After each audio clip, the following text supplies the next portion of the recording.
Well, hello there, everyone. This is Dr. Leslie Kernisan of Better Health While Aging. And welcome to this Better Health While Aging update about fall vaccines for aging, where I'm going to talk about COVID, flu, and RSV. Um, for October of 2024. I'm actually recording this at the very beginning of the month. So, as some of you may know, during the pandemic, I started recording these updates. They were really helpful, I was told, to many people who are part of our readership community at Better Health While Aging and some other people on YouTube. Um, but I haven't done one for a while. I felt like the interest in following COVID really closely had dwindled among many people and wasn't sure I had a whole lot more to say. So the last one I did was about a year ago. But now that it is fall and it is time to think about getting vaccines, if you haven't already done so, and also, we've actually recently had another COVID wave. We're on the way down from it. I thought this would be a good time to just do a little episode here on how I see things with these three illnesses and the role that I think vaccines are going to play. So, in this little update, I'm going to talk about where we're at with COVID right now and kind of what's happened over the past year. And then I'm going to tell you what I think is most important to know about the fall COVID vaccine, and then also talk about the flu vaccine and the RSV vaccine, respiratory syncytial virus, because all three of these viruses caused a fair amount of illness last winter. We're expecting the same. And I'll actually talk a little bit about how the overlap between them as well. So COVID so far in 2024. Basically, we had another COVID wave last December, January. Um, that was followed by another wave this summer. And this past summer's wave, from a wastewater perspective, was actually quite high. There were parts of the country that were as high as they were in December, January. And that was followed by a rise in hospitalizations and deaths. Now, in a moment, I'm going to take you through some of the data, some of the graphics that you yourself can access. Much of this comes from the CDC's website. So we can see a very definite bump in hospitalizations and deaths last winter and also this summer. But what's good is it's not as high as it was 2 years ago. So this is, I think, what it's starting to look like, for us to live with COVID and for it to be a sort of endemic disease instead of the pandemic that it was before. But COVID remains important to me. As you know, I'm a board certified geriatrician because it's still older adults who are, it's still older adults who are experiencing the highest hospitalization rates. So let's take a look at this right now. Let me just pull up some of my favorite web pages that I am going to share with you. Okay. So basically, with COVID, there's how much COVID is going around in the community. The best way to spot that right now is in wastewater. And then there is how many people are getting hospitalized and how many people are dying. So at this point, the general population, almost everyone in the general population has had COVID. Many people have both been vaccinated and had COVID. Other people have just had COVID. Many people have had it more than once at this point. So what that means is we have a lot of immunity in a way in our general population. Also, lots of people have died. So you're left with kind of the survivors and the people whose immune systems have had a lot of exposure. So we're still seeing, quite at times high levels of COVID in the wastewater. It's probably comparable to what we had earlier in the pandemic. It's just a lot fewer people are going to be getting sick, especially when it comes to the general population, people who aren't particularly old or don't have a lot of health problems. And so this is, I'll share this website. So I used to show the website biobot.io. They don't do these kinds of graphics very easily anymore. So this is an alternative. I think it's not quite as user-friendly, but you can put your state in there. And so you can see we had a bigger bump here in the wastewater around the holidays, and then still a fairly substantial one here, especially in August. So the CDC This is a page where you can see this is the percentage of emergency department visits with diagnosed COVID-19. I always separate by age group. And so this right here, purple line is 75 plus. So you can see it's always the oldest adults who are getting, most affected when we have COVID waves, right? And so it came down here in the spring. This was kind of our lull right here. This is right around May. And then it started to pick back up and really peaked, kind of in, I would say, mid-August. Now there was a moment here where there's another group that is showing up with more COVID, and that is children 0 to 11. This is probably related to going back to school, right? And then a certain number of them are still coming to the emergency room for that. What about hospitalizations? So right here we can see hospitalizations. We can see they were high here. And now we've had a bump, but not as high. And we can do this, I think, also by age group. Here we are. And so in this case, the blue line is over 65. So you can see again, like much higher hospitalization rates for people who are 65 plus than for other age groups. And then this is deaths right here, deaths by week reported to the CDC. So I like this graph because with this one, they take the data all the way back to early 2020 when we first got hit with COVID.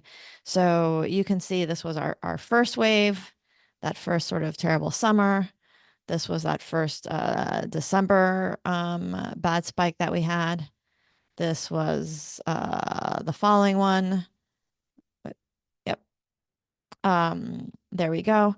And so you can see last winter spike was a little better than the one before. So we've been, in much better shape these past few years, but you can see there was a real spike up here recently. And if we kind of shrink it down, this is, in the wintertime, we were at about 2,500 deaths per week at the worst. And our recent peak, we got, I think, to 1,200. So about, seems to be about half as bad. And it is on the downslope right now. These data are gray because they're provisional. It's like the early data that they have to confirm, but it's looking better. Another place where I often look is nursing homes right here as well. And so you can see in the nursing homes, they had actually like a pretty substantial bump right here of COVID cases as well. And then here's where they show their deaths. Since this is a little harder to read, I often say show as table.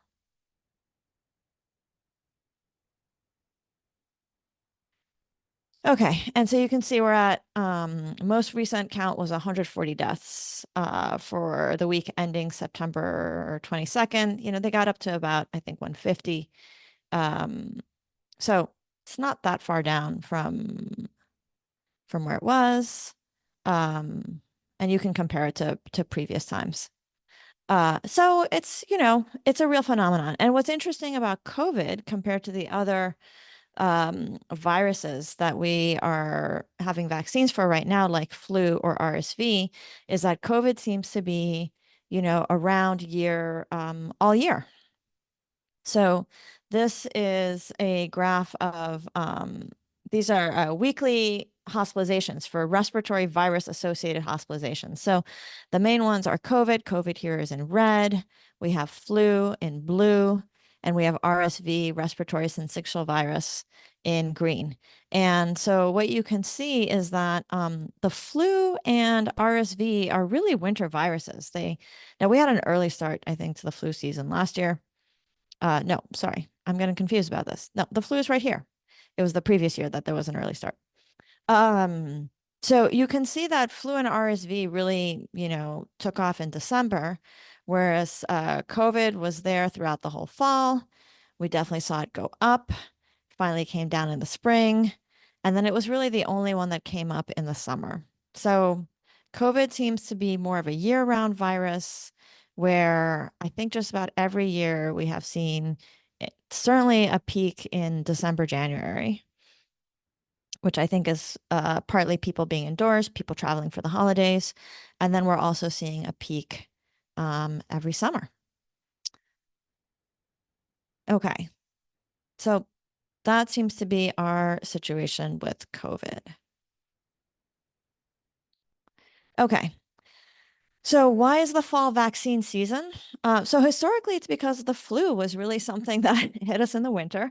And a while back, they realized that an annual flu shot, the flu virus mutates often, that an annual flu shot helped reduce flu-related hospitalizations and deaths, especially among older adults. But, it helps when younger people get vaccinated for the flu also.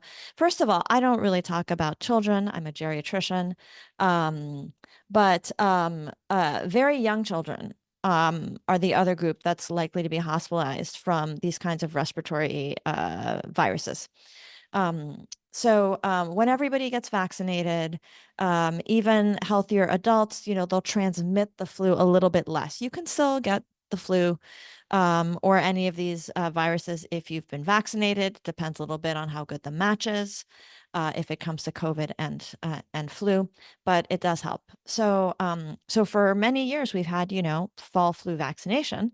And now we also have COVID. And in recent years, there's been increased appreciation of how RSV, respiratory syncytial virus, also causes a fair number of hospitalizations among older adults. Now, if you don't know much about RSV, and this is an illness that when I was in medical school, we were taught about it mostly from the frame of pediatrics, because it was something that would hospitalize children, especially very young children. But in recent years, there's been more awareness that RSV is also an important cause of hospitalization and illness among older adults. One study estimated that the mortality rate for older adults who are hospitalized with RSV can be as high as, I think it was 6 to 8%. And the interesting thing is that just last year, 2023, we had the first RSV vaccines approved for older adults. So this is now a new thing that is being added to the vaccine settings. So all three of these illnesses can have very similar symptoms. They can cause illnesses in the winter, and then COVID seems to cause it year round. So what's cool is that the CDC has kind of consolidated a bit its reporting and is reporting on all three together on certain places on the CDC website. And that's useful because, first of all, they have very overlapping symptoms. They can be fever, sore throat, coughing, and they can cause similar hospitalization complications among people, especially people who are older or people who already have respiratory conditions or heart conditions. So let's take a look really quickly at what the CDC is offering on that front. So first of all, again, this is, the Respiratory Net Interactive Dashboard. And then they also have developed a data channel for the public, Respiratory Illnesses Data Channel, that I think you can go ahead and put in your state as well, which is important because sometimes we've had certain parts of the country that are having a lot of COVID activity or other respiratory illness activity and less in other places.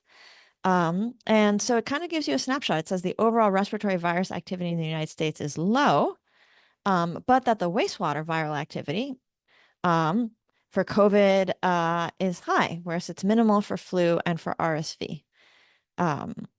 So I think this is a really good development, actually, to sort of think of these as together, a little bit holistically, especially for the wintertime. Okay. So I want to now briefly address another question. I have had people tell me COVID is over, COVID doesn't matter, COVID is like a cold or at worst like the flu. So is it now like the flu? Well, it's true that COVID is causing fewer hospitalizations and deaths than before. However, if we look at the data from last year, it still caused far more hospitalizations and deaths than influenza. And so let's take a quick look at that data. So first of all, this is from the National Center for Health Statistics. This kind of works off of death certificate data. And so what we can see here in 2023, based on death certificate data, there were 76,000 deaths that they put here with COVID-19, and for flu, 6,000. Now, the CDC has more complicated modeling that they do to estimate flu-related deaths, and they usually end up with a higher number than this because I think they also have models to kind of account for the fact that flu contributes to deaths from other causes. So I say that just because that's why these flu numbers are often lower than what the CDC ends up putting out as its estimate of the impact of flu. But you can still see, I mean, the COVID-19 is having a much higher impact even in 2023 and so far this year. And for so far this year, 2024, that's counting a lot of the winter season. That's everything that happened after January 1st, when there was still quite a lot of flu season left to happen. And another place that you can also look is over here. So actually in this data channel right here, they have great links to, first of all, these guidance things on what to do. I've taken a look at them and I think they're quite good. They look like they've been recently done. And then this is sort of where you can find some of these data channels that I'm going to be showing you right now. So this is, let's see. Okay. This was hospitalizations throughout the past year. And in this one, COVID is orange, flu is blue, RSV is purple. They should kind of use similar color schemes for the different graphs, right? So again, we can see COVID, most of the time above the other two. There's just a little brief moment here right at the end of the year when flu hospitalizations were bigger, but generally COVID's going to be more. And then here we can see the deaths, right? So even right there in December, there were a lot more deaths attributed to COVID than there were to flu. So COVID is still more dangerous, for sure.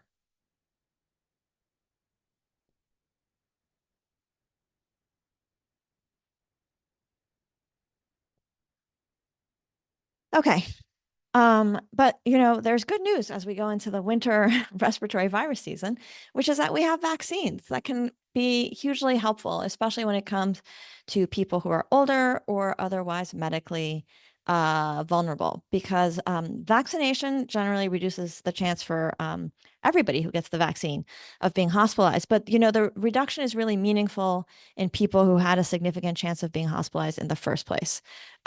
So if, when I get vaccinated, I do reduce my chance of being hospitalized from flu and COVID-19. Now, because I'm a healthy, woman in midlife, my chance of being hospitalized was quite low to begin with. So to reduce it by 50%, is still in absolute terms a small reduction. But as people get older, especially once they're getting above age 65, and the older you are, the more you benefit from these vaccines. So if you're older or taking care of someone older, it's really important to realize that these vaccines do have this benefit. So let me talk a little bit more now about each of the available vaccines. So first of all, for COVID, so they've moved away from referring to it as a COVID booster. So this is kind of, the vaccine for 2024, 2025. And there are three options for adults. So there's a Moderna vaccine, which is based on the KP2 variant. It's a 50 microgram dose. There's the Pfizer vaccine, also based on the KP2 variant. It's a 30 microgram dose. And then there's Novavax. So Novavax is not an mRNA vaccine. It's a protein vaccine with an adjuvant that's an additional substance that kind of revs up the immune system and allows it to respond more effectively to the vaccine. The Novavax is based on an earlier variant of COVID. So they are expecting that it's still going to provide protection. Nobody knows exactly, how much ahead of time because we don't know which variants are going to be circulating by the time we have the next wave and how different they'll be from the one that was in the vaccine. So just like with the flu, there's been a question of, was the flu vaccine a good match this year or not? We're kind of running into the same thing with COVID. But let's see if I can find the variants right here. Okay. So you can see this is JN1. Oh, seems to be reloading the whole page. Okay. So this is JN1 right here. It was at 8.2%. This is back uh, June 22nd, and it's been shrinking quickly. And we don't even have KP2. Well, we still have a fair amount of KP2, but now, we have this one right here, KP3, that has been taking off. And there's always the possibility of something new and quite different arriving the way Omicron did last time. So those are the three options. It's important to know that if you were vaccinated for COVID with, what was sort of the original series of, 2 shots of Pfizer or Moderna a couple of years ago, that's probably no longer providing much protection against being hospitalized if you are older. So unless you've had COVID really in the last 3 to 6 months, to get that protection, especially during the winter season when we tend to see, a wave and a lot of COVID going around, you really want to get vaccinated this fall. And these are your options. So people sometimes say, well, which one should I get? Novavax reportedly gives fewer side effects. So if you are one of those people who feels sick, or gets kind of flu-ish symptoms after you get the mRNA vaccines, then Novavax could be a good choice for you. Otherwise, historically, a model for more effective vaccines for older adults has been a higher dose that stimulates an aging immune system more. And Moderna, for what it's worth, is a bit of a higher dose. So that would be something to consider. How well do the vaccines work? We have the data now available from last winter. I will share in the show notes a link to where the CDC's Committee on Immunization Practices, they had a meeting about this in June where they reviewed all the data about the effectiveness from the previous winter. So those of you who like to do your own research, you can look through that. But generally, looking through what was there, it seemed that the protection was 30 to 57% against symptomatic infection. It depended on the age of the person who was vaccinated and how long it had been since they were vaccinated. And it was 30 to 50% against hospitalization for the first few months, and then it drops off. So we can probably expect about the same for this winter. So what you want to keep in mind for these COVID vaccines, it says boosters because I think I reused the top of an old slide. So they do reduce your risk of catching COVID, but only by a bit, and the effect wanes fairly quickly. So the main benefit, again, is that they reduce hospitalizations, but that effect also seems to wane by about 6 months. So absolute benefit going up as people get older, frailer, higher risk. So I encourage everyone to get vaccinated, but you don't want to count on this as being the magic shield that's going to keep you from getting COVID or passing it on, right? The main purpose of vaccination is to reduce hospitalizations, especially in older adults and in at-risk people. It helps you probably spread COVID a little bit less if you're younger, healthier. And this is especially valuable in people who have not had COVID in the past 6 months. And now, why is that? Because if you have had COVID and you survived it, that is like getting vaccinated, but probably stronger for your immune system. So I don't recommend catching COVID as a way of building immunity, but we actually don't really know at this point how much it helps to get vaccinated if you've had COVID recently. It's probably not doing much to protect you. So what are the vaccine recommendations right now? The CDC recommends that everyone age 6 months or older gets vaccinated for COVID. I agree with that, and I especially recommend it for people age 50 plus. The older you are, the more important it is. Um, and if you've had COVID recently, the CDC, so again, as far as I can tell, nobody's studied it to find out what is the benefit to people who've just recently had COVID. So I think if the person is frail, or if your focus is maximum risk reduction from COVID, then you could get vaccinated again. The CDC says that if you've just recently had COVID, it's fine to wait like 3 months before getting vaccinated. That's what they say. And then if you haven't yet had it, it came out, I think it was like a month ago at this point. When you might be thinking, well, when should I get it? So now is fine.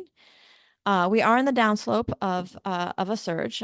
It does look like it provides the most protection within the first 2 months. Now you don't want to get it right before you go to a holiday party, because the immune system needs at least 2 weeks in healthy people, maybe a little bit longer, with an older immune system to respond to it and create the antibodies. But after that, you're going to have a sort of like 4 to 6 week window when you probably have the most protection. So you can get vaccinated now, or you can get vaccinated in late October or early November. It might provide a little bit more protection for that winter holidays time, Thanksgiving, winter travels for Christmas or other holidays, New Year's. And so that's the COVID vaccine for right now. Otherwise, we don't know yet what will happen for the spring, but this past year, the CDC did say that people who are older or at risk could get a second vaccination, a revaccination with the same formula after, I think it was about 6 months. So that might be an option this spring as well for people who are very high risk. Now, for the flu. The flu was pretty bad last year, but there were more hospitalizations and deaths due to COVID.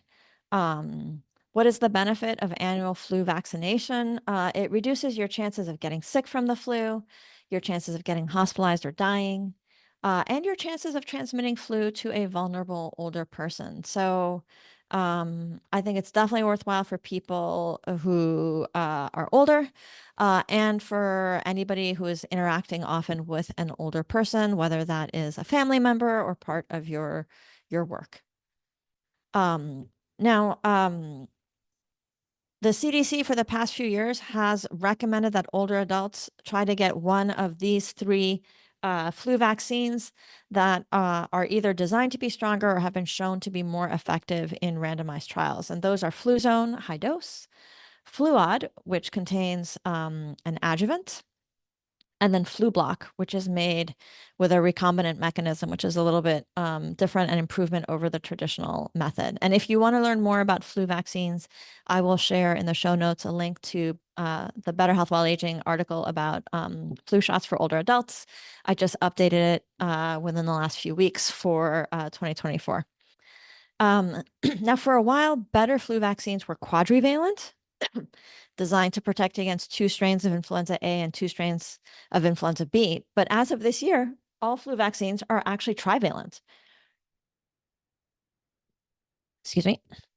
And that's because there is one strain of influenza B that has not been seen since the pandemic started. And so now that it's been totally absent for a few years, they just dropped it from the vaccine production process. Moving on to RSV. So 2023 was the first time that there was an RSV vaccine available for older adults. Last year there were 2, Arexvy and Arisvo. The Arexvy has an adjuvant. The Arisvo is just recombinant. And then as of this year, Moderna has gotten in the game with an mRNA vaccine. If you look at the slides from the meeting from the CDC immunization group from June, there's a session specifically about RSV where they go over the data on how effective these vaccines were. The conclusion was that they were pretty effective and worked well. So the first 2, now have the track record of last winter, and there's, presumably the one from Moderna is going to work well also. Now, the thing about RSV is that for the time being, it is not an annual vaccine. So this virus doesn't mutate as quickly as influenza and COVID do. So if you got vaccinated last year, you do not need another RSV vaccine this fall.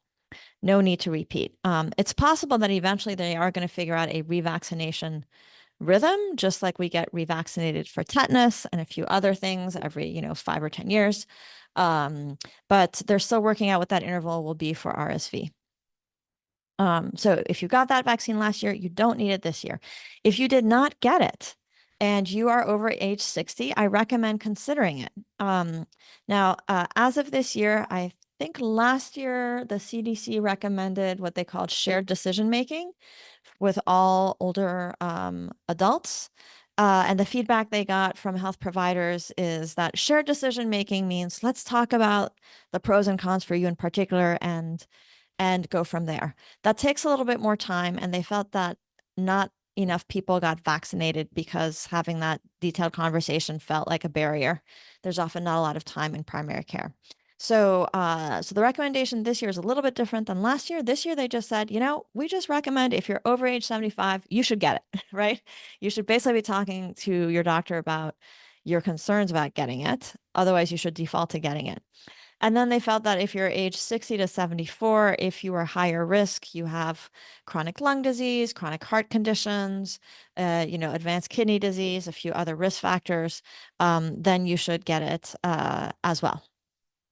So if you're listening to this and you are over age 75 and you didn't get an RSV vaccine last year, CDC thinks you should get it, and I agree. So that's what we know about the vaccines. However,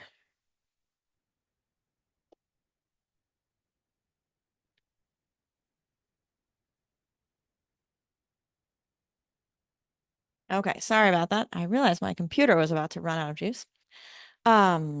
Vaccines are not the only way to reduce your chances of getting sick this winter. It actually works much better to layer vaccines along with some other strategies. So yes, the vaccines are definitely relevant. So flu and COVID right now are going to be an annual thing every fall. RSV, if you've never had it this year. There's actually another vaccine that I won't go into right now, which is generally it used to be a one-time vaccine. Now there are like multiple shots available, but it's for pneumococcus, which is a type of bacteria that often causes severe illness in people who are hospitalized. You can start off getting sick with a virus like the flu and end up with a bacterial pneumonia. So I just felt I should mention that as part of the vaccination plan too, to prevent these severe respiratory illnesses.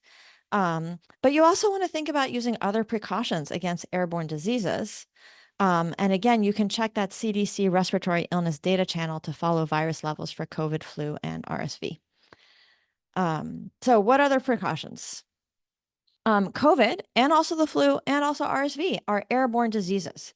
So especially when wastewater levels are high, you want to take steps to reduce your exposure to what other people are exhaling. So how do we do this? Ventilation of indoor spaces helps a lot. If you are in a part of the country where you can open windows and doors, that's great. That gets hard when it's very cold. So then running air filters is another approach. You can consider wearing a good mask in crowded indoor areas. I don't think a surgical mask or cloth mask is that valuable if you're trying to avoid inhaling what other people are exhaling, but you can wear a KN95 or an N95. You can socialize outside when possible, again, if the weather permits.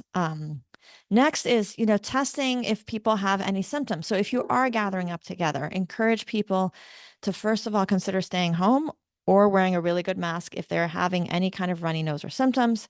And also to realize that you might well have one of these illnesses, and you can certainly get an over-the-counter test for COVID.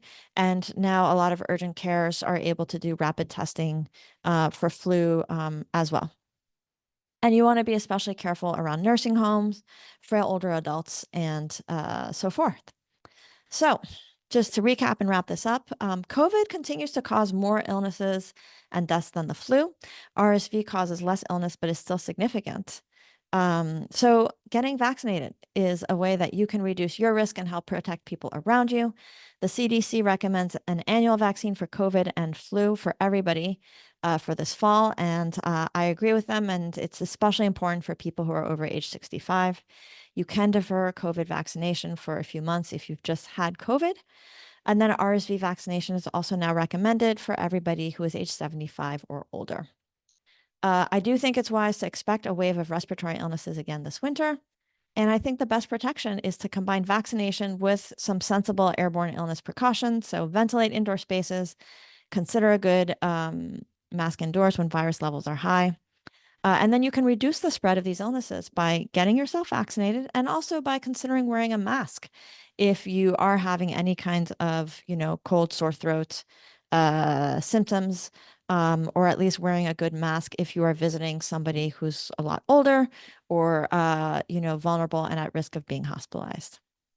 So thank you very much for watching this update. I hope you all have a wonderful fall, and here's hoping that our winter wave won't be too bad and that we can all enjoy the fall and winter holidays as well. Thank you, everybody. Take care. Bye.